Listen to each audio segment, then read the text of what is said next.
Hey everyone, hey and welcome back to yet another episode of Battle Rap Resume. This is your host, Tom Kwei here. You know, we're back as we always are, myself and someone huge in the scene, this time in the UK battle rap scene. And just before we get to the guest and the chat, follow us at Battle Rap Resume, get in touch with me, battlerapresume@gmail.com. Patreon is there. If you enjoy the show, you want to give back to the show, episodes like this will go on there first. You know, we'll be on there for about a month or so. Go on iTunes, leave us a review on iTunes if you enjoy the content. Head over to Spotify, you know, we're on all the different platforms and stuff like that. Go back through the archives as well. We've got tons of episodes, hours and hours of content. So yeah, today I'm joined by, you know, one half of, I mean, straight up an iconic duo for UK battle rap.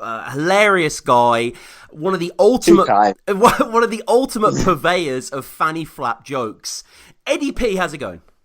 Yo, it's going amazing, Tom. Now that's a hell of an introduction, and yeah, it's going great, mate. You know what I mean? It's going good, man. Do you know what I mean? And yeah, how's it going with you? And what drink is it drinking? I just heard you slurping before we started. Just a coffee, like, okay, yeah. Okay, cool. Yeah, no, that makes... I wouldn't be on ready, steady drink, let's just say that. No problem. Okay, no, all right then. But no, everything's going well. Thank you for that introduction. But I mean, you know, it's worth saying because when I got into battle rap, I got into battle rap in such the cliched way, you know, Mark Grist and then Lunar and stuff. And I remember being at uni and we would just watch. We'll get to you and Frisko versus Lunar and Matter, but like so many people have seen this battle. Like even for people who aren't really into Don't Flop anymore or battle rap, they'll remember you. Do you ever think about that? Like how many people have watched this stuff? That's a good question. That battle, yeah, we knew at the time. We knew at the time before we'd seen Lunar that this was going to be a big battle. And that battle, everyone's seen it, do you know what I mean? Especially me and Frisko, it's a battle everyone's seen. And the one thing that you've got to take from it is it's the first time anyone really saw a genius at play. Obviously, Lunar knew that what we were all about fanny flap jokes, and he came with it, do you know what I mean? But then you heard it coming from Lunar. I mean, that was something, yeah, it was, we knew at the time, but the funny thing is at the time, we remember thinking, yeah, this is the pinnacle. And it kind of was, you know what I mean? Yeah. It changed, everything changed after that. There was a big backlash on fanny flap jokes. It split the hip hop community right down the middle. Yeah, so no, but we, like I say, I still think that we still do, and I speak for Frisko, that we still do kind of feel the impact of that battle. It kind of chilled out. It kind of chilled people out, made things just seem more funny. I think people have never really seen people getting dissed to that extent. Yeah.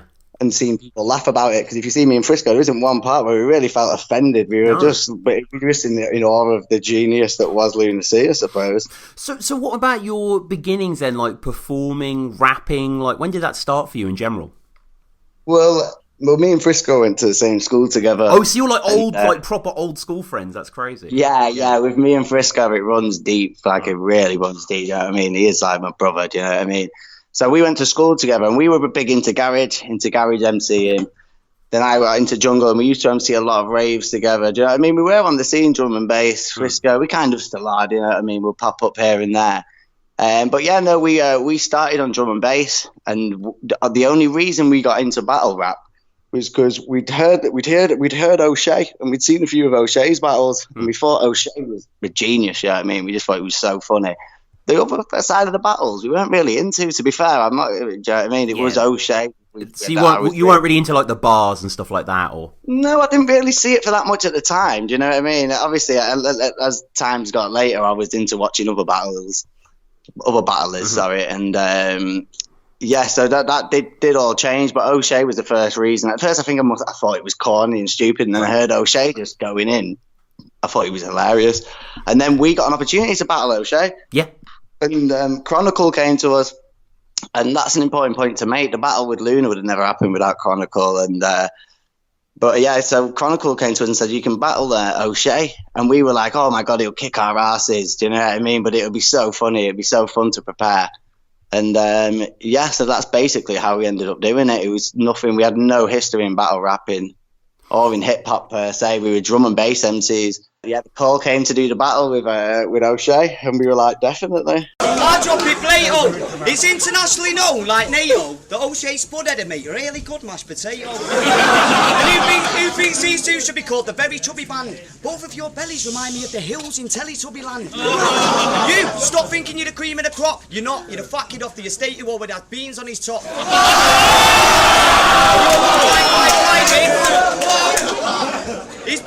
10% blood, 90% white lightning. And let's not get it twisted. This misfit likes to get fisted until his bumhole stretched and blistered. And this dipstick takes the biscuit, wearing lipstick, listening to Limp Bizkit. So I had Pamphlet on the show a while back, and we were talking about, you guys versus Lunar and Matter, which we'll get to. And he was saying that at the time, I remember him saying his friends were aware of you and Frisko just as the Bass Invaders. Like, you were a pretty big deal then in that scene. Yeah, I mean, to be fair, we did. I mean, everyone in drum and bass that you can think of, really. I mean, I remember when Chasing Status cost 200 quid. Right. I was a big fan of them. We booked them when you were nobody's remember. I mean, we had a keen eye for this scene. I mean, obviously, drum and bass is a lot smaller scene, so it's not too hard to, you know what I mean, if you've been on the scene for a couple of years, MC with your heroes, but there's not many people we haven't. It's more who we hadn't MC'd with, like Andy C. Do you know what I mean? There were a couple of choice people I never got to do sets with. But yeah, I think for me, half the reason with leaving that scene was different things come up. Obviously, you can move to different places, girlfriends, etc. But I think the big one was really drugs with me. And, you know, because every night you do it, it's a kind of a party. Yeah. And then if you do it 3 times a week, and I've not really got the tolerance to do that, and it wasn't, I had to sort of, unless you can break it to the next level where, you know what I mean, you guaranteed £1,000 a show, you can, you know, keep yourself clean. But if you're just doing local nights, it's too easy to just get onto the local party scene as well. And in the long term, you can do it for 10 years or so, but after that, you need to make a choice. Yeah. I mean, as Lunar says, all the ecstasy and spunk gave you come down syndrome. Completely. Now that never would have true rhymes. You know what I mean? I'd call that a personal line in the battle.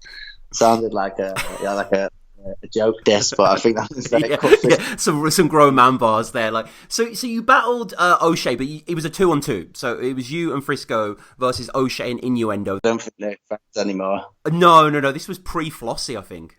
Pre yeah, fallout right, from okay. that.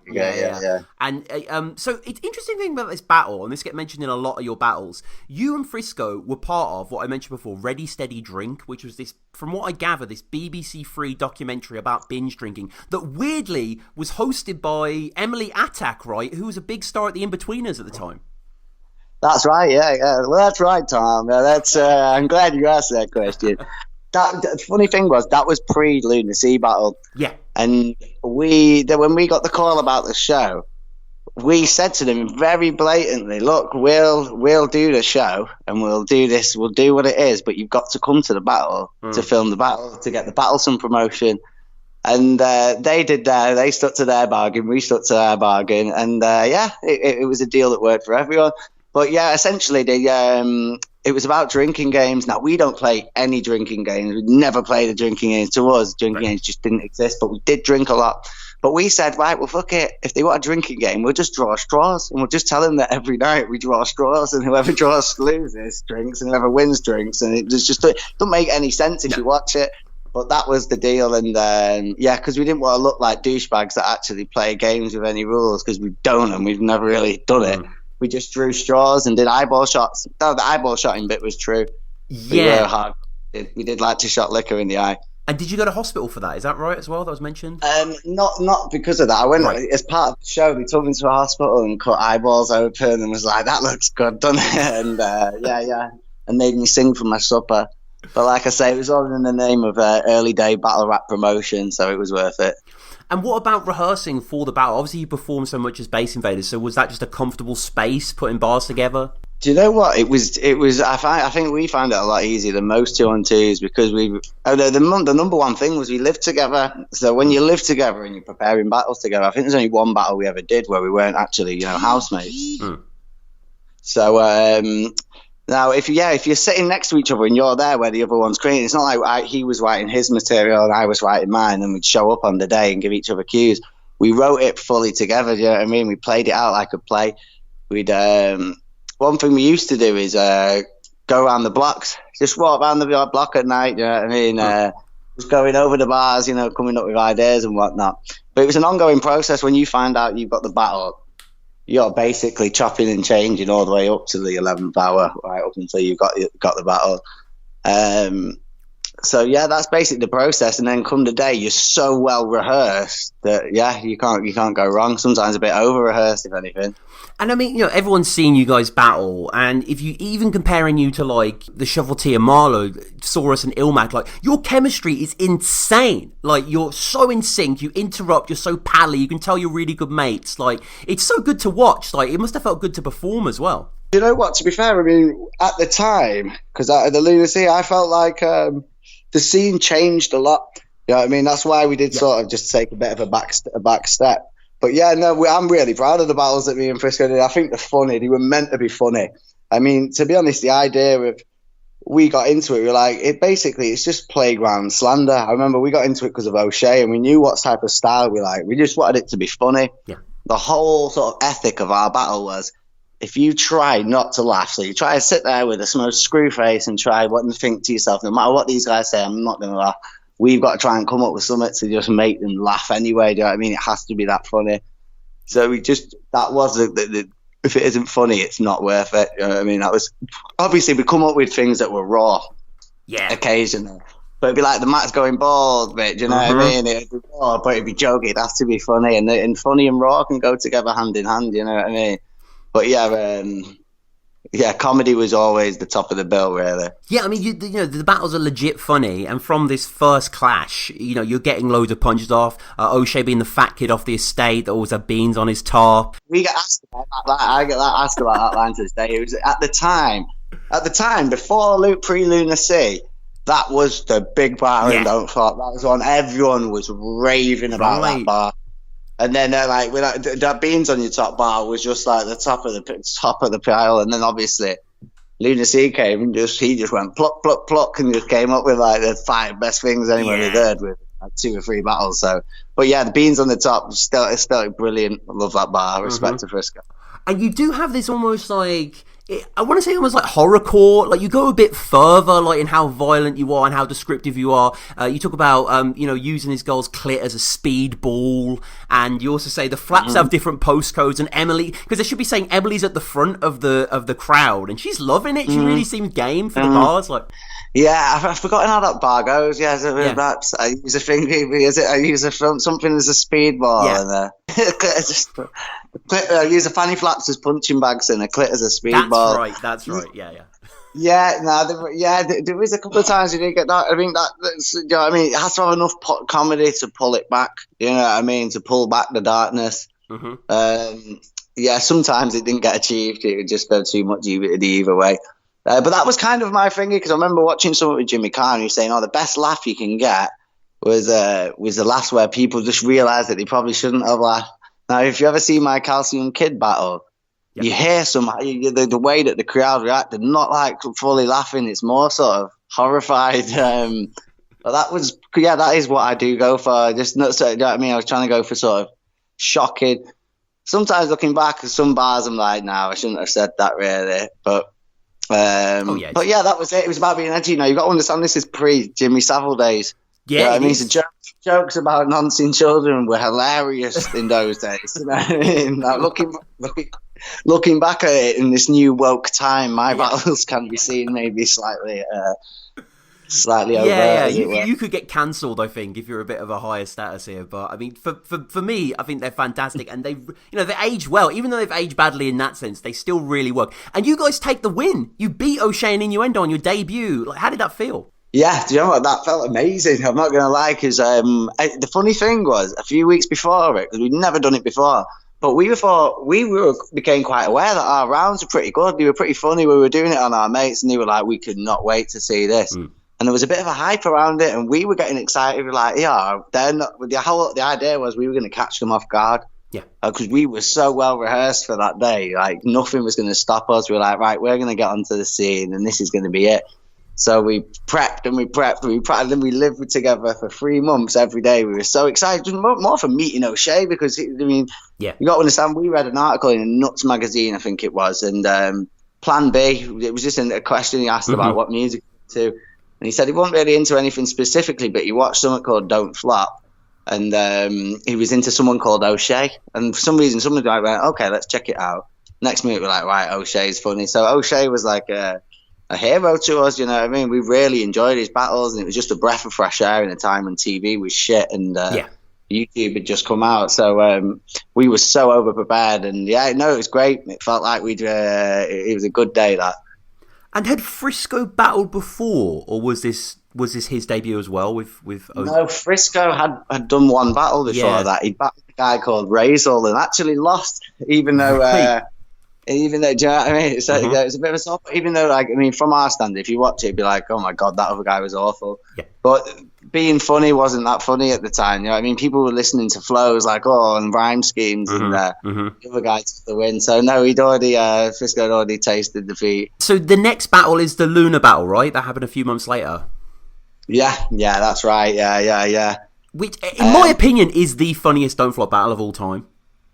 Yeah, do you know what? In my opinion as well, I still don't think he'd be. I think the main thing with that battle is you got to see Lunacy at his best. Yeah, he's very best. You got to see him absolutely. You got to see him hurt. You got to see him. Obviously, he took the win on his own, but it's the first and only time you've ever really seen him get a little bit hurt.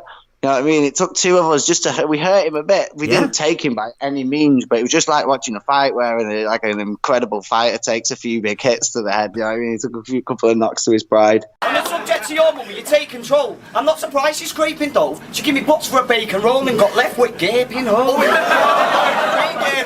Ray didn't matter, you've got weak genetics. Everyone in your family's either going bald, going blind, or straight up diabetics. I've lost the lower limbs, I'm not bound on prosthetics. Either eat fruit, eat veg, hit gym, or get healthier. It's right about now, brother. He's looking like Tom Hanks in the final scenes of Streets of Philadelphia. Like something out of Train Spotting that's gone rotten, then sucked the fart out of the bottom of Doc Cotton.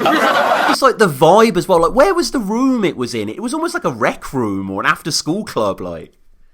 Yeah, that was actually at a place called Saki Bars, right? Which the funny thing was, we actually did a lot of drum and bass nights there at the Saki Bar. Saki Bar was a legendary venue, and again, peace to Chronicle for getting that battle together. But the Saki Bar was a venue that we used to play at all the time.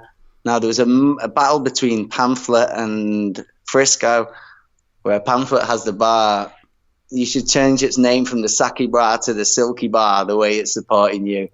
Right. And that was, it was just talking about the fact that, do you know what I mean? That was the one place that we were always performing. But, it's got a rich history, that place, I must tell you.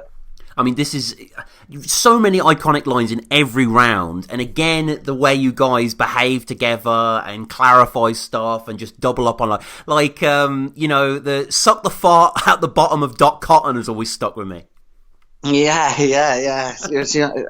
I don't know where. I think I was working for O2, just staring out the window when I come. Like, you look like someone else. Yeah, I know. Yeah. That was that was certainly one of my bars. And just the multi streams as well. Look, Rabsy Nesbit dragged through a cesspit and force fed infected Nesquik. Like. Till his head went septic. Till his head went septic. Yeah. It's just really like inventive stuff. Like, I love it. Sometimes, the thing is, though, you go through a lot of trial errors. When you're writing something like that, sometimes you just sort of just end up on a winning streak. You're like, I'm trying to think of Raspin. I think I remember something about Raspin Nepsip turning septic. And then next minute I was trying to think, right, and next minute I've managed to get cesspit in there. And then, you know what I mean, every now and then you'll hit the nail on the head. Yeah. And you'll go, right, that'll make the cut. Never seen people having so much fun as well. Like, everyone's cracking up, laughing at every line. Like, so much stuff explodes. The thing is, as well, everyone knew that battle, because of the Oshea battle. A lot of people had seen the Oshea battle that we'd done them in the month previous, and they were expecting a funny battle. And we'd seen, I'm with my mate, Matty T, he was there. I'll never forget, we'd seen Lunacy battle. And we knew that Lunacy, even though Oshea was a lord and Lunacy had just come out like a young prospect, we knew Lunacy was better. We knew he wasn't just a lot better. We knew that this guy was special. Yeah. Do you know what I mean? Like, we'd literally, I remember I'm looking up at my mate Matty, and he can verify this. We'd only just got back. We were still high on after the Oshea win. And we were like, right, Chronicles just got on the phone to us. We're up against Matter and some guy called Lunacy. And then Matt leans out the window with a pale expression on his face, like, yo, Lunacy is well better. He's better than Oshea. And I went, how better? Better than Oshea? How much better? And then he just looked at me, just dead on serious with a white face, like, well better. And I remember coming up the stairs thinking, what have we, do you know what I mean? Thinking this will be another easy battle, do you know what I mean? And then I watched that battle where he just screams at Bloodstro for 9 minutes straight. And we were like, right, we are going to have to write our ass off. We cannot even let one day go because this guy will hurt us. We need to get ready, and we were ready for him to hurt us. And do you know what I mean? And respect to Matt, and I know Matt does his own thing with his tracks, his music and whatnot. But I mean, that it's not really my cup of tea. We were so focused on Lunacy. We were like, Lunacy's the one that's going to hurt us. We'll just need to focus all our attention on him. But it was similar like that in the Oshea battle. We focused on Oshea as opposed to Innuendo. But, yeah. We were ready for an absolute war with Lunacy, and a war is exactly what we got. Yeah, you're right. I mean, he was at his peak here. Like, you know, the climb up the family tree line, the someone shook my hand line, the Moulin Rouge, and you know, complexion lit spliff. The fun one. I mean, yeah, that Wonderland one. Can you imagine? Yeah. Staring down Lunacy, down the double barrel shotgun that is Lunacy. But I'll never forget that Wonderland one. I remember thinking, I think it was towards the end of a round, and we were like, this is strong. I remember thinking, we're still doing pretty good. We're still hanging in there. Do you know what I mean? He's not completely took us to the cleaners. And then when that Wonderland bar came out, I just remember thinking, you couldn't help but piss yourself and laugh. I'd never heard anything like it. No. I remember thinking, that has got to be one of the most iconic bars I've ever heard. Easily. Or ever will be likely to hear. And it turns out that is still the case. I remember he did that battle with Oshea years later, when he dropped the Wonderland bar, to hear that hundreds of people. Do you know what I mean? It was good, man. It reminded me of that moment when he said it, and thinking, I'll tell you what though, there's actually one thing you need to know about that battle. Just right, the best bar I think was cut off at the end. There's a bit where they just lose all the footage and the audio goes really bad. Yeah. Do you remember that bit? Now that bit, he drops a bar saying, we're just dropping personal stuff, talking about me talking in patois and trying to be Rastafarian. Right. And Frisko looks like Avid Merrion after a bag of heroin. But the way that he dropped it, I am gutted. But in a way, we always said that we're happy. That's God sorting us out. God looked after us there. Because if it had ended on that bar, we'd have looked like a lot more foolish than we did. Because he saved his most hurtful bar for the end. And then for some reason, God stepped in and said, sorry, I can't let you do that to the boys.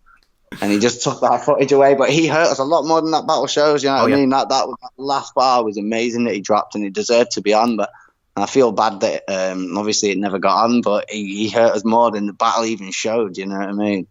And do you remember when he talked, he's like, who are you? You only come out the woodwork for a 2-on-2, and you just sort of smile and nod like... It was, do you know what? It was such a cheeky battle, but I loved it. Do you know what I mean? Because Frisko always wanted us to, where everyone's like, oh, you're going to do a single battle. And to be honest, I only ever did win one single battle because I just didn't find it fun. Half of the fun was just sitting on the couch and just doing my thing, and then just every so often just catch and joke with Frisko. Like, yeah.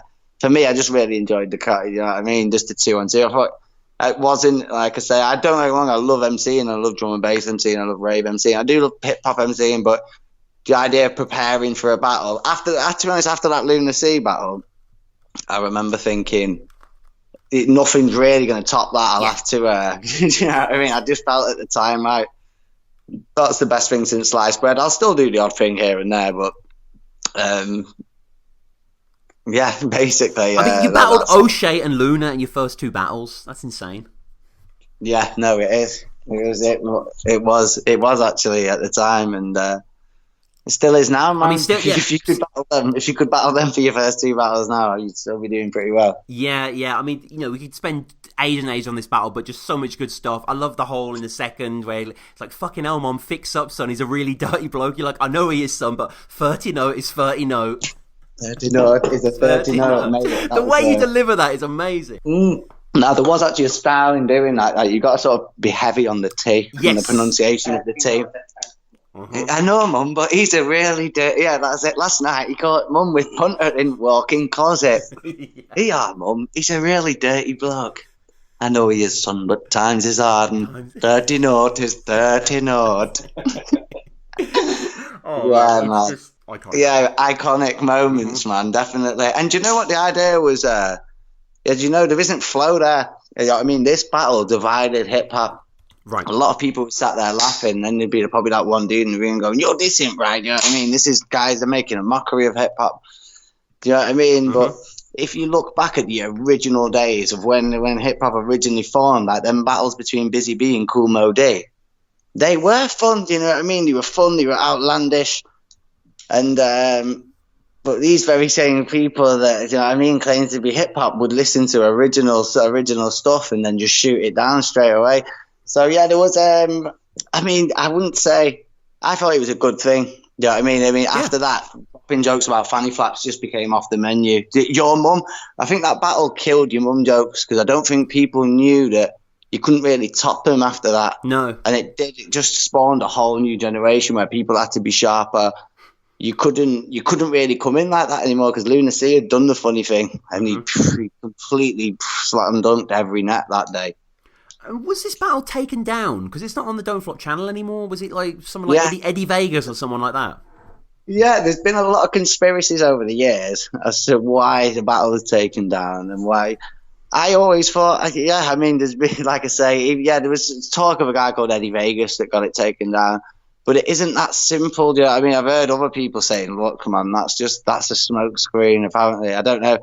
But, I never understood it, but it got took down. I think it is re-downloaded under a different name now. It is. But we had literally, there was millions of views and they all got wiped off and I think it got re-uploaded. But very strange, yeah. Like I say, it was the biggest battle in British history and then boom, it was off and you know what I mean? It was re-downloaded and like I say, it's luckily we're not interested in views or anything like that, but if you were and you really wanted that, you know what I mean? Whoever had Lunar C, he's done all right off it. But I suppose, it's a shame that people weren't able to get the original battle, that the original video doesn't stand on that. It was all very weird. Yeah, I mean, it's still online. It's been re-uploaded, as you say. I think it's currently about 250,000, and obviously it's been watched a hell of a lot of times. So, did you notice any difference? Like, were people recognising you? Because obviously this battle was a big deal in certain circles. Like, do you know what, mate? Literally, after that battle dropped.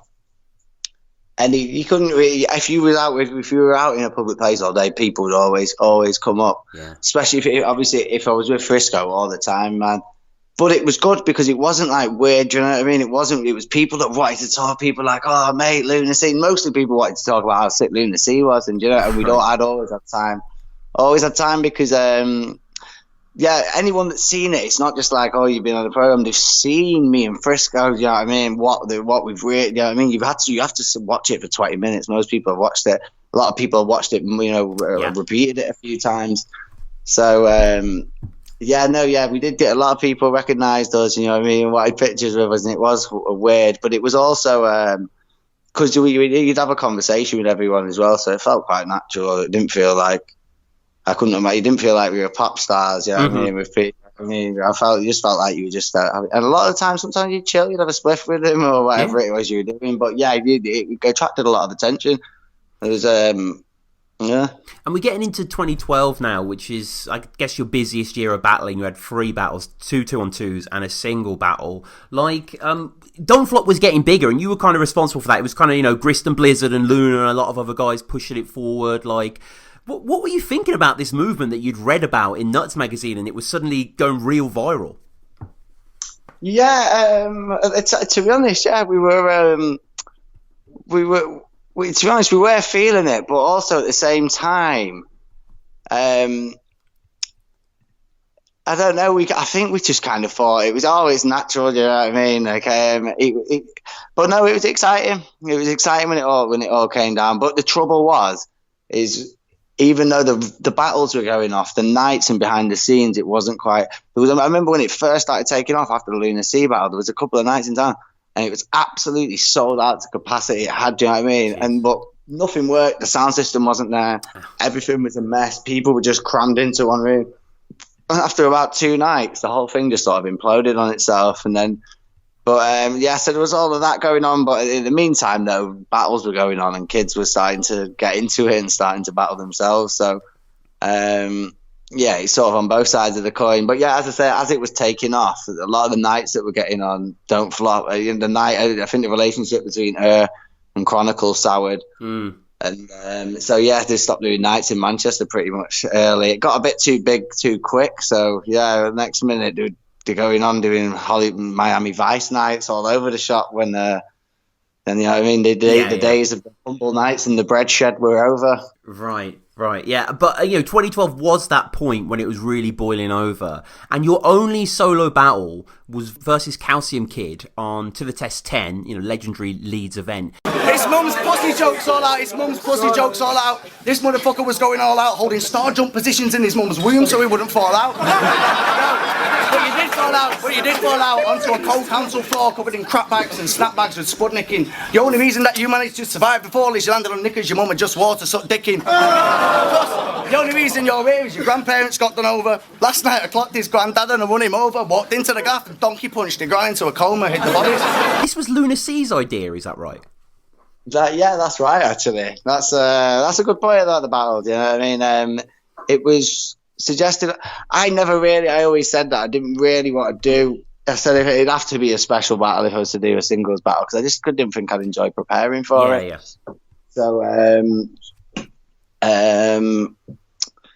So, sorry, mate. Just bear with me just 1 second. No worries. Oh yeah, cool. Yeah. So, yeah, basically, with the story with that battle, I was always a bit like I couldn't really be bothered. But then on Facebook, I don't know, I think I got a message or something, and then I was a big fan of the Calcium Kid, so I had a battle. I don't know if Luna C sent us a message or sent us a message, but you said, "Do you want a battle of Calcium Kid?" And I think the joke came up, and I said, "Only if Luna C hosts it." You know what I mean? I said, "Luna, if you host it, then I'll do it." And next minute I've messaged Calcium Kid, and it's on. But that's the story with that. And to be honest, the battle did do my head in. Even though I enjoyed the battle and I enjoyed the day and everything else, for me, like I say, I was only really into battling because I thought Oshea was funny and it was something fun to do with Frisko. The idea that I'd have 3 months to wait and I'd have to prepare for a battle on my own. See, with me, I never switch off, so I'll always be chopping and changing. And I didn't for 3 months. I just went on battle mode, and you know what I mean.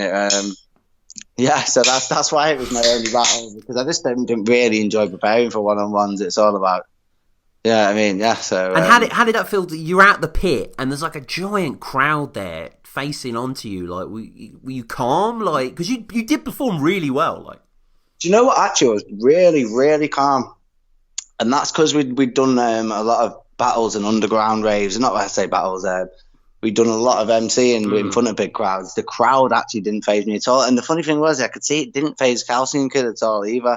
And I could see that. And because I had a chat with him and he was so chilled out, I was just like, yeah, we're cool. We're the coolest people there. Right. So, the crowd. The funny thing was that, and that doesn't mean I've not been nervous. So I've been times when I've battled and I've felt nervous, or times when I've performed. But that particular time, no nerves at all.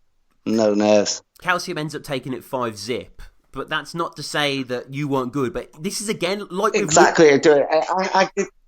I definitely give it him 5-0. I actually love when I watched that battle. And still to this day, the way that Calcium does it is so different. It's so left field. Mm-hmm. And that's why I wanted to battle him, because I knew it'd be a great battle. And I was interested to hear what he had to say. So for me, it's all about what's going to come out of their mouth that's going to make me laugh. And pretty much everything he said made me absolutely giggle. So... Yeah, I mean, the whole beat your ice fire with my eyes closed and... this is my time to type out. I'll beat you with ice spray with my eyes closed. It was brilliant. It was so ABC, the way Calcium Kid, but so complex on the other side. Absolutely delicate the way that he wrote them, and more eloquent than tap dancing war elephants. Mm-hmm. The he was coming up with some phenomenal stuff. And I had a good ride though. Do you know what I mean? He was a great opponent. I had some great opponents. I'm trying to think what was the bomb bar I was proud of. Yeah, because it was like I say a lot of my bars were quite rude bars. You know what I mean? It was pre several times. Yes, studied in a facility for research on being forcibly bummed. in the first. Yeah, what is it? Oh, God, I know, yeah.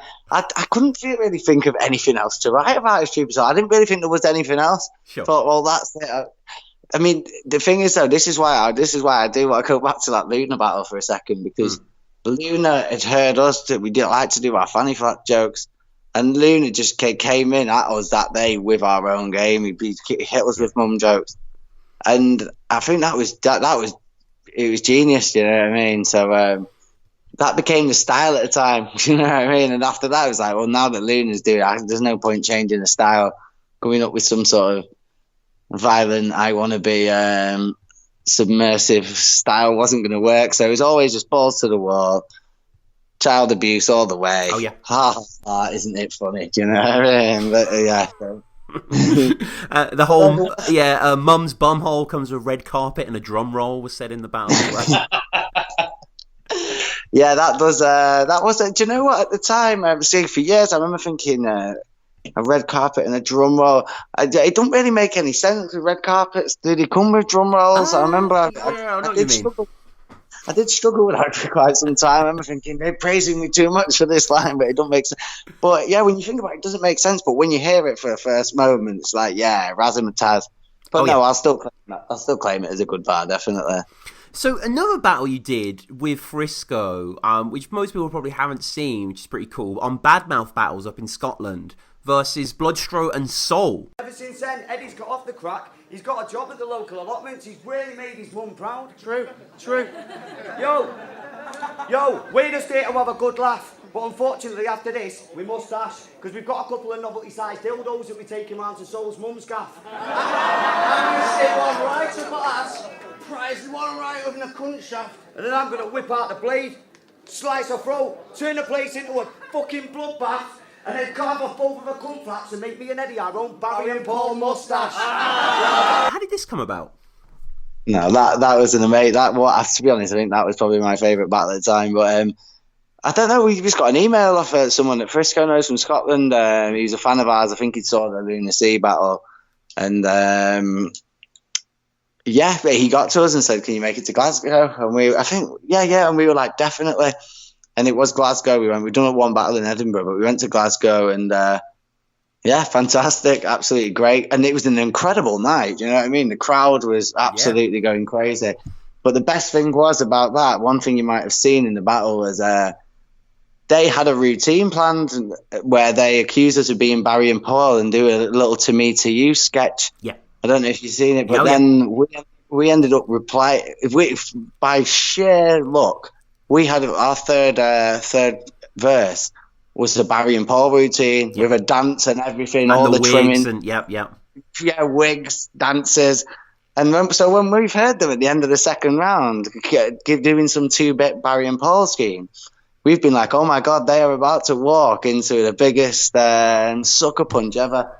And if you heard how crazy the crowd go when we put on them wigs and do that dance, and it's the thing is as well, putting on Jimmy hat, them type of wigs, isn't really. You've got to be very careful doing that in Glasgow. The Glaswegians are a very fine line. Do you know what I mean? You can't really take the piss, but you can be funny. And somebody sat us down and spoke to us after saying, "Look, you walked a very fine line." But and after it, we're like, "Oh my God, we did!" But because it was just genuine, for the laugh, the crowd could see that. And man, it was epic, absolutely epic battle. And Bloodstro, do you know what I mean? After that battle he had with Lunar Sea, he became a minor celebrity, you know what I mean, for getting absolutely tortured by Bloodstro, by Lunar. I mean, you guys go in on Bloodstro. You just basically go, how shit he is, why is he with Soul, he's one of the worst battles you've ever seen. You're merciless.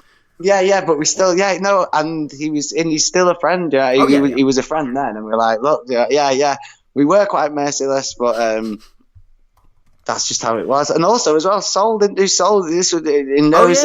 This is at a time where Soul wasn't. This is well before he was champ. You know what I mean? Mm-hmm. At the time, Soul was. You know what I mean? At the time, it was crazy. But we knew that Soul was kind of everything that we weren't. You know what I mean? He was a serious battler, and even though he was funny and he did have funny bits, and he was a nice guy. Do you know what I mean? We had a good chill and a good whatnot. But this was before he was champion. And before people could see how good he was, do you know what I mean? But yeah, good fun that battle. Yeah, a yeah. lot I mean, of fun. I just bring it up. Just people probably don't know about that battle that went down. That you battled Soul and Bloodstro and beat them quite comfortably. And yeah, you and Frisko again were really in the pocket with it. You went back up to Scotland towards the end of the year, Edinburgh Fringe. So in basically your first year or so of battling on Don't Flop, you battled Lunar, you battled Oshea, and then you battled Mark Grist. I mean, Shotty was the only one left, really, of the huge names that you didn't face up against. How did this get arranged, you versus Grist and Mixy at the Fringe? Again, I think it was a message from her, and then we got there, and it was Mickey Worthless, and I must say as well, because obviously Mickey Worthless and Kruger, they was involved as anyone else. Yep. Great guys. Never really got on with her, but this is nothing personal. Sure. He's just not the type of. Yeah. I don't know. I think he rubbed up a lot of people the wrong way. I don't know, something about. Well, let me tell you this. Like, I remember I was the first person to have long hair in the world. Me, Pamphlet, a couple of other people had long hair. If you look back at the old videos, there was no such thing as a man bob. After yeah, do you know what I mean? That came much later. But and I remember her trying to diss me for having long hair. I remember thinking, you little, when you just think on your head, you little punk sucker, man, how rude, you're rude today. And then I've looked at him now, he looks like a homeless Santa, you know what I mean? It's like, wow, that guy's jumped on board the long hair, but so he's growing hair from everything. His hair's going out of his nostrils, his eyes, man. Yeah, let me tell you another thing about it. When this is the thing, like when we first did that battle with Lunar, he came to Manchester for another battle, and this guy was all, I thought he wanted to kiss me in Frisko. You know what I mean? He was like, "Oh my god, you guys are amazing! You guys are amazing!" And then I don't know. I think like another battle event, he kind of blanked us. Do you know what I mean? Like we were two girls at the mall. That were trying to, get his chips or something. Yeah. We're like, I thought we were friends. Because Kruger and Mickey, definitely Mickey, you can party with him for days. And then all of a sudden it was like, very strange, bro. Like it was all very strange. But, I respect for what he did with Don't Flop. But, I don't know. Yeah, he's not. I don't think the guy you can kick a very long chill with, man. Sure, you know? Sure. Anyway, so where was the question? Just the Fringe. So I mean, this is Don't Flop when it's huge, when it's kind of the next big thing, so to say, and it's a really busy room. At night time, even with the heating turned high, he's getting really, really cold. His eyesight's going. Can't see the writing unless it's big and really bold. And yes, that green shit on your penis tip, that's clearly really mold. I've not seen it. That's something I've been told.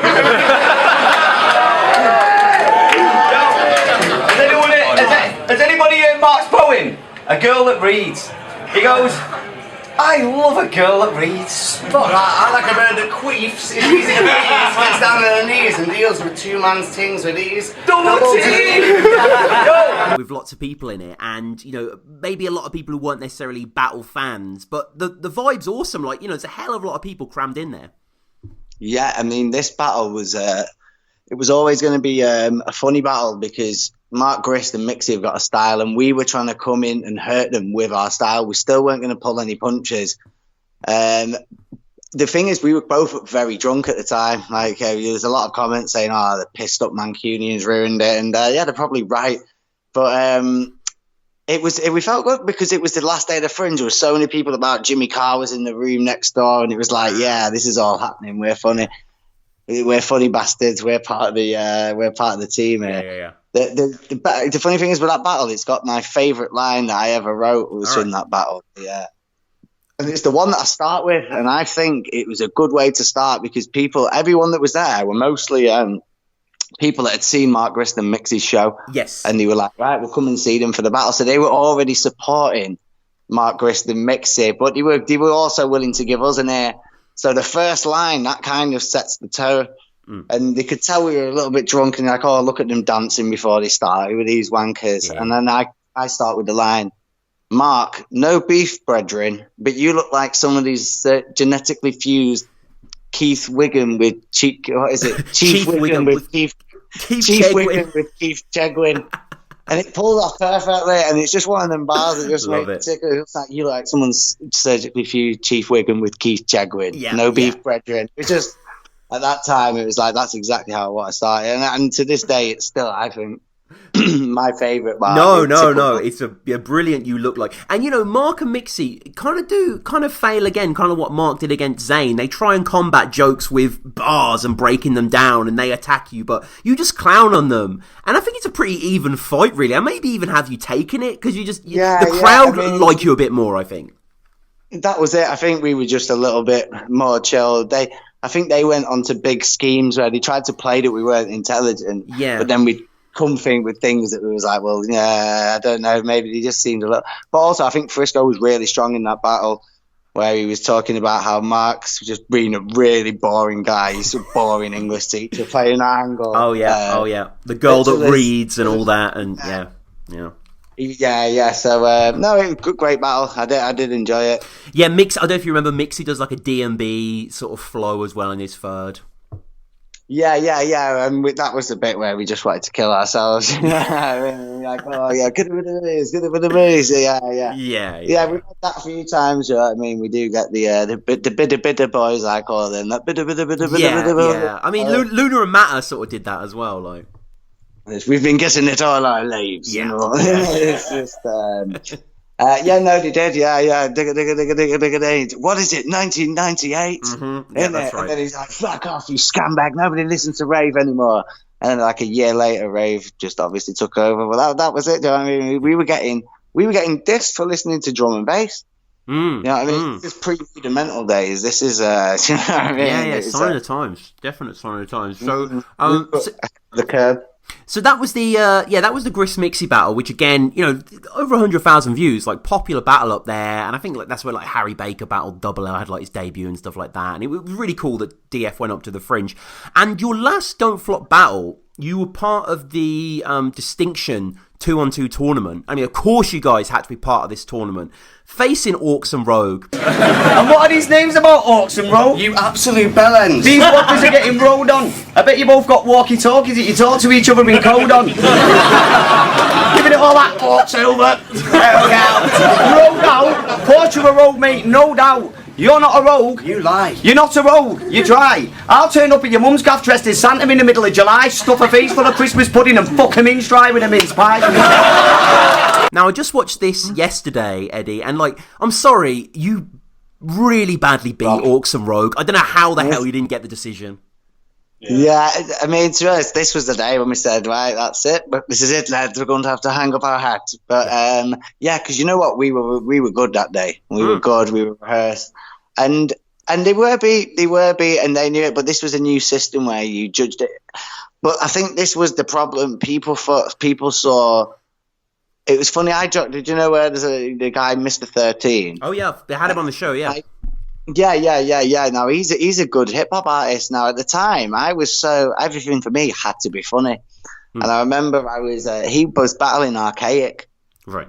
And I was only judging it off. It had to be a comical line. Now I didn't even realize that rappers are not even trying to be funny. I just thought if you're not saying something that's got any humor in or that's going to tickle you, but it's because people were coming at a darker angle.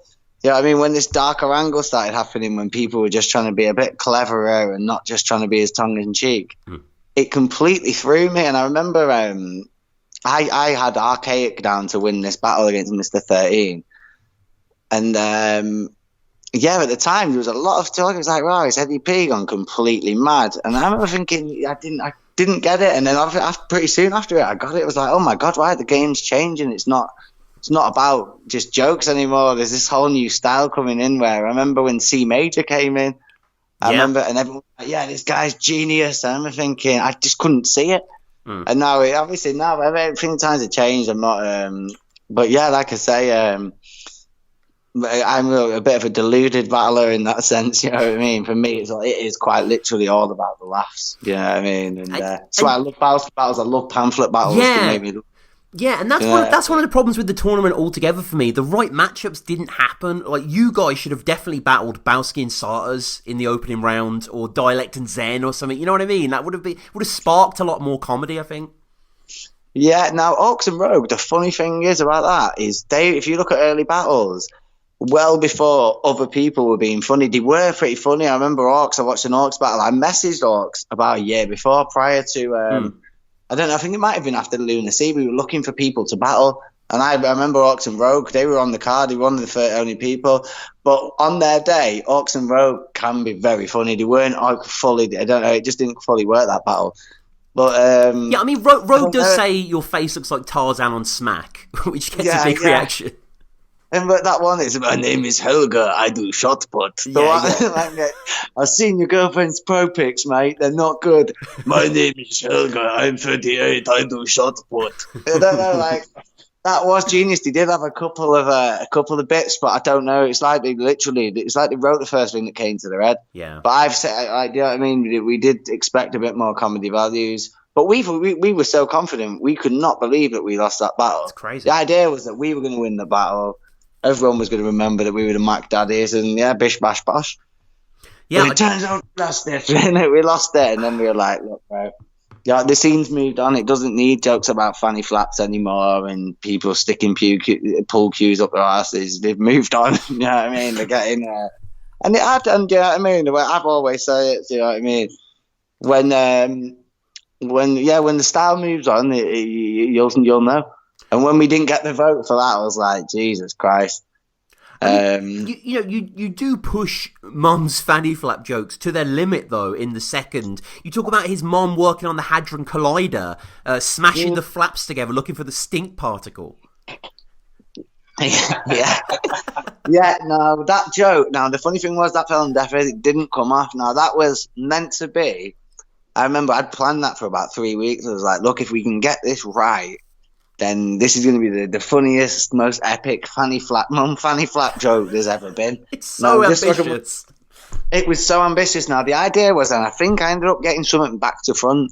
So by the halfway through it, I was like, this isn't going to work, man. The story isn't going to drop. Right. But the idea was that, obviously, they say the Big Bang, everything was in a point. Yeah. So I was trying to say, look, man, if everything was in a point, you know what I mean? The atoms that made your fanny flaps would have been rubbing up against the atoms that currently make me, and do you know what I mean? It just makes me feel queasy and generally. Yeah. It's like 40 million years ago, you're still annoyed, like, yeah. But it just didn't. It didn't work. That was the one battle, the one line that just didn't work. I remember thinking, looking back at it, like, that's it, boys. We're calling it a day. But because a lot of the time you can tell when a bar works, it half works and it doesn't work. Like, it's one bar I wrote that fully didn't work. Got dropped wrong, it got written wrong. I went for a bar too big. I saw the lights. It was an Icarus bar. Yeah. And it killed the fanny flap style, and I'm glad it got killed in such a way. Yeah. It was like Icarus, you're right. Yeah, it was definitely reaching towards something more. But you're relentless in the third. You know, Aukes has a beanhead. Rogue looks fully disabled. You call him a mighty morphing Ukrainian orphan. Yeah, I was very, very popular. Very proud of that bar. I remember... Mighty Morphin Ukrainian orphan you. Yeah, it's pretty harsh. Oh yeah, was it the beanhead? You got a proper beanhead. Yeah. And fully disabled. People weren't using the word fully then. No, they weren't. You're right, they weren't. You got to understand we introduced the man bob. I do feel responsible for the man bob. And use of the word fully. Well, yeah, that's a good legacy. That's a good legacy to leave behind. And so after this, then, you know, you kind of disappeared, as you say, from the scene. And was anyone calling you out, or was Don't Flop requesting? No, you to come you know back, what? Funny thing is, no one ever. There was actually King of the Ronalds with Bowski. Oh yeah. Bowski, King of the Ronalds. So I'd always go to the King of the Ronalds when they were on in Manchester. To be honest, I mean, without even being around the bush, with Don't Flop, obviously I know that call folded up his ass, but I was big fan of Mickey Worthless, you know what I mean? He was a great guy. Yeah, I enjoyed him. So I wasn't really a big fan of her. And when the idea to go back to Don't Flop, it didn't make sense, you know what I mean? It was like the crowd had changed, everything had changed, and it just felt like the pinnacle was the Lunar Sea battle. And at the time, I remember thinking, they ain't going to see battles like this again. They ain't going to be able to handle this style again. And kind of that was the case, because, you know what I mean? That was it in its very early days. Do you know what I mean? So you could get away with mum jokes, but it's evolved so far beyond that now that, it's almost... I'll tell you one thing that I will say is when Marlowe and Shuffle T came out with that 2-on-2 they did, you know, when you go lime, time. Yeah. I don't know which one it is, the big one. Mm-hmm. I was like, look, them guys are the new guys, and I was, you know what I mean, I felt like we didn't need to worry anymore. They didn't need us back. You know what I mean? You've got that Marlowe and Shuffle T were taking up the baton as far as I was concerned. And also, it was bringing back comedy. It kept comedy right in its place. Yeah. Well, I mean, we're live streaming this, and Borsky Lad says, would you ever come back to battling in a 2-on-2 against Shufflo, maybe?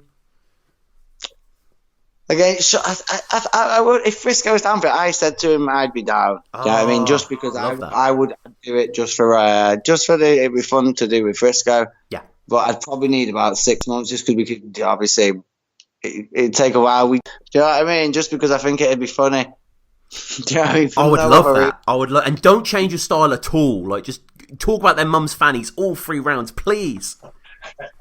Oh no, we wouldn't change our style. Yeah. Do you know what I mean? 100%. Yeah. I don't have any other style to go for. I guess so there's 2 final battles. I'm pretty sure they happen on the same night. Is that right? On King of the Realms, you battled Oshea and Sprungy, and then Reelapse and Manikye. No. The funny thing is about these battles is I was so drunk at the time. I don't actually really remember the battles. I do sort of remember. I think someone, a guy with a ginger beard. And I just remember looking at his ginger beard, man. It was like looking into a fire in a Yorkshire pub. But that's all I really remember about them battles. But I'm certainly happy to take any questions you might have. I haven't actually watched them. I've got to be honest. I haven't seen them back yet. I need to check them out. They were released like 6 months apart, even though they went down the same time. So and it looks like that was Frisko's last battle as well. Do you know if he's interested in getting back into battling at all, or is it's all of you guys or none of you guys? Like, yeah, no, Frisko. The thing is with battling, and I think this is the problem. I mean, I can't speak for Frisko, but I know you spend a lot of time. You're right, you know what I mean? Once you find out you got a battle, if it's 2 weeks, you'll spend 2 weeks. If it's 3 weeks, you'll spend your waking moments of thought preparing for it. And I think, do you know what I mean? I think he's just too busy with other stuff, with work. Some people love it to a point where they could do it. For me, it's too much hard work, and I think it's down to the mindset. But I think Frisko would maybe do 1 or 2 again. Do you know what I mean? But it's not somewhere at the moment that's on his mind. Yeah, because it's a lot of it is, and this is why you got to respect the people that do battle. This is why battling's always going to be there, and it's a great thing because it's hard work, and you just come to a point where you're like, right. Obviously, if everything's going, it's like with me, I've got stuff in my life. I've got a kid. There's stuff, financial commitments I've got, so I can't commit to spending all this time trying to think of interesting ways to call someone's mum's fanny flaps. I mean, Lunar C, don't get me wrong, if there was no one doing it, let's just say, for instance, Lunar C never existed and the scene was shit, then I'd probably still be doing it, but I just feel like there's people doing it now and they can do a better job than I can at it, so leave it to them. We were there at the time. But don't get me wrong, I'd come out from Marlowe and Shuffle and we'd make them look a bit... we'd make them... And do you still watch battling at all every now and then, or? Do you know what? Not really. Although I know that there's a guy called Harry Baker who's like the new Mr. Cheese of the scene. I don't know. Maybe that's not fair to say, but the last thing I saw was I clicked on a clip. It was Harry Baker calling out Ogmios. Okay, yeah, that was a little while ago, I think. Yeah. Yeah, but I just remember thinking, wow.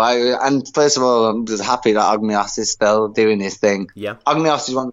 When I saw Ogmios' first battle, I actually mentioned him. I did Facebook and mentioned he's one of the few guys who I ever actually added, and was because I remember hearing it and being like, this guy's funny. This guy's definitely funny. And I shouted him and just said, yeah, me and Frisko think you're well joke, mate. Maybe I don't know, mate. I don't know if it was about. I think it was just to say safe, mate. You're on the radar. Yeah. So it was really good to see him progress and then become Don't Flop champion. You know what I mean? Yeah, because he is a funny guy. But in terms of battles, I don't know. I think I have seen the odd one here and there. I've got a mate who still follows it religiously, so he'll show me little bits and bobs every now and then. Sure. But no, like I say, because I was just an Oshea fan. Do you know what I mean? And now I wouldn't. It's one of them where I wouldn't even watch an Oshea battle. Like maybe like here and there, I'll put them on. But Yeah, mate. Yeah. I'll always be a battle fan, but until somebody says it was like, the Lunar battle, you've got to watch this, and it's like nothing you've seen before. And somebody got me, the Shuffle T and Marlowe battle, the Line Time. That type of battles I'm not going to miss. You know what I mean? If something happens, it's worth seeing. I'll see it. So we'll close with a few quick-fire questions. What is your favourite Don't Flop battle? Rather sounding the Lunar Sea one easily. No, I just mean, have you got any in general that you just like from other people, like say an Oshea battle or something, or the Frisko versus Pamphlet battle? Yeah, I've always thought the Frisko versus Pamphlet and Frisko versus Pedro. Now, if you watch the Frisko versus Pedro, it can seem a little bit like that thing, but when you really watch it, it's great. Do you know what I mean? Like, they're two of my favourite battles. Frisko versus Bowski. I was going to say Frisko versus Bowski is a great battle. Yeah, I love that. Yeah, no, it was. And at the time, that was one of Frisko's funniest battles. I'll never forget him saying to me, "Look, Bowski, this guy gave me a really good battle. I beat him, but he did give me a good battle." And then when I watched it, I was like, "Who's this Bowski? Let me meet him." And he's one of the coolest guys. He's been a friend. What is it he says in the battle? Just keep thinking of that doner meat and that pit of bread. Yeah. Just because you're getting hammered, don't get bitter dread. Just keep on thinking about that doner meat inside of that pit of bread. just because you're getting hammered, don't get bitter dread. Just keep on thinking about that doner meat inside of that pit of bread. Do you know what I mean? Brilliant. No, it was. Yeah, we watches Charlie in the Chocolate Factory over and over, trying to eat that mass and every chocolate chip over his shoulder. Yeah. And also when the Irish guy Sio drops the lyric to Bowski, "You look like one of them blocks that falls down on Mario Kart." You know, moments of genius in so many battles. But my favourite battle, without a doubt, is one called a guy called the Boombox Genie versus a guy called Emetic. Oh, now, I remember Boombox Genie, Lighty, Well, it wasn't a good battle. This is actually one of the worst battles ever. The guy has a complete anxiety attack on stage, but carries on. And basically that's. But you get to watch it. You get to watch it all in HD. It's really snide, and the guy's career. I've tried as soon as I saw it.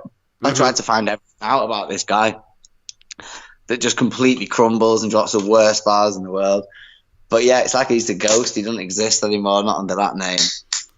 And I normally ask people like favourite King of the Dot, favourite URL battle here. Do you watch those leagues at all? Do you watch any other leagues other than the UK ones? You know what? I used to watch a lot of Disaster. I did see a lot of King of the Dot, but let me think. Was there ever anything? There wasn't really anything that anything about. Don't get me wrong. When people like Shotty would battle abroad, I think I saw a few of them battles. Yeah. But yeah, it just doesn't really speak to me. It was all about the tongue in cheek. It was all about the like I say, I'm not really too familiar with them leagues. So final two questions, non-battle rap related. What's your favourite band or musical artists that are in no way hip hop related or not drum and bass as well? Do you know what? That's a good question. Although to be fair, it kind of changes every 3 years. Yeah. So any answer I give you. Do you know what I mean? That's the trouble with music. You go through so much in your lifetime. So I used to be a die-hard drum and bass fan, and then it's just, do you know what I mean? And then your taste changes. You get older. I don't know really, man. To be honest, in terms of things that have stuck with me, probably Black Lace, Agadoo, and Do the Conga. Do you know what I mean? They still sound good to me even after 35 years. So I mean. Like I say, that is going to be my answer. Black Lace. Strictly for Agadoo and Do the Conga. I'm still enjoying that tune 35 years later, and I think that's huge song. Yeah. And they're in the Eurovision, weren't they, as well? I think that was Bucks Fizz. Okay. Maybe but do you know what I mean? Maybe they were. I need to do more research. They might have been. Yeah, might be misremembering that. And finally, what's your favourite film? Is it human traffic? That's a good question, but that changes. It's funny actually. I was watching Goodfellas. Now there was a time in my life where Goodfellas was my. It is a great film, of course it is. Yeah. But yeah, but at the moment, I don't know. I don't really have a favourite film at the moment. Sure. What's my favourite film, Matt? Yeah. Like I say, it changes too often. But there was a time when Goodfellas was my favourite film. Yeah. And it held the title for quite some time. So, Goodfellas, Black Lace, really, really good picks. Goodfellas, Black Lace, and you're getting a bit of a picture of the real Eddie B. The real Eddie B, yeah. And I guess finally, Eddie, is there anything you'd like to promote? Social media, music, anything like that? Other than the song Agadoo, I think as long as everyone listens to it once every 6 months, it'll keep your good chi in line. I mean, to be honest with me, I never stop writing lyrics. I'm a drum and bass jungle MC. But at the moment, I'm writing something that I can't even really spit. I've not got the license to spit almost. It's So, I'd like to say just watch this space. You might be watching for the rest of your life. But, there is a space there. Even though I stopped battling, I never stopped writing lyrics. I'm constantly writing lyrics and sort of doing this and that. And, just keeping my art going. But in terms of battling, you don't need any more jokes about fanny flaps. It served its time. But battle fan for life, man. Let's see how it is. I'll do one more battle with Frisko. It's got to be Shufflo. It has to be. 100%. I'm sure they'd be down for it as well. I'm sure they're big fans of yours. Yeah, well, do you know what I mean? Yeah. If you know anyone, and then have a word with them, definitely. Oh yeah. Do you know what I mean? Do you know what I mean? It'd probably take a while. It'd be hard to pin everyone down. I'm sure they're busy, but I'd definitely battle them but if that too. got announced, I think they're the only two people that if you said, "Oh, do you want to battle them?" I'd battle them. Yeah, just because it'd be fun. Yeah, exactly. Like Premier Battles, they're the big league now in the UK. If they put that on a card, headliner, that would sell out. I think people would be really excited. A lot of people come out the woodwork for that clash as well. Yeah. I'd no doubt they would actually. Do you know what I mean? The people that, like I say, we were quite divisive, man, but we definitely had our fans. And 100%, man. I'd definitely come out the woodwork for battling them, just 'cause I think it'd be funny. You know what I mean? And if it's going to be funny, then why not? You know what I mean? All right. Well, but in terms of just battling a couple of those days are gone. Yeah. Those days are gone. Look, your back catalogue's insane though. You've battled people most people dream of battling. Yeah, and that was I'd like to say it was because I was just that was just sheerly down to luck. Do you know what I mean? The way it all came together. And like I say, at the time, we knew it was a golden age.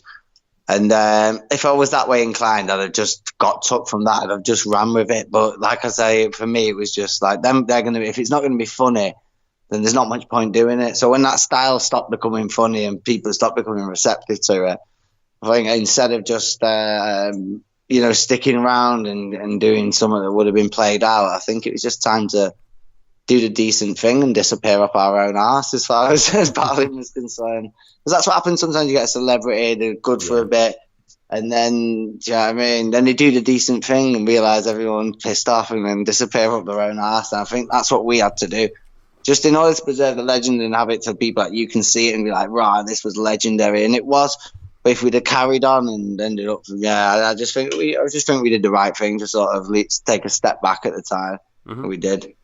Well, guys, as always, follow us at Battle Rap Resume, Patreon, iTunes, subscribe to the channel, check out all the old episodes as well. Eddie P, thank you so much for your time. This has been a great episode. My pleasure. It's my pleasure, mate. You brought back a few memories. Yeah. So, again, guys, we'll be back soon. Check out all the old episodes. And Eddie, thanks again. Yeah, all the best, Tom.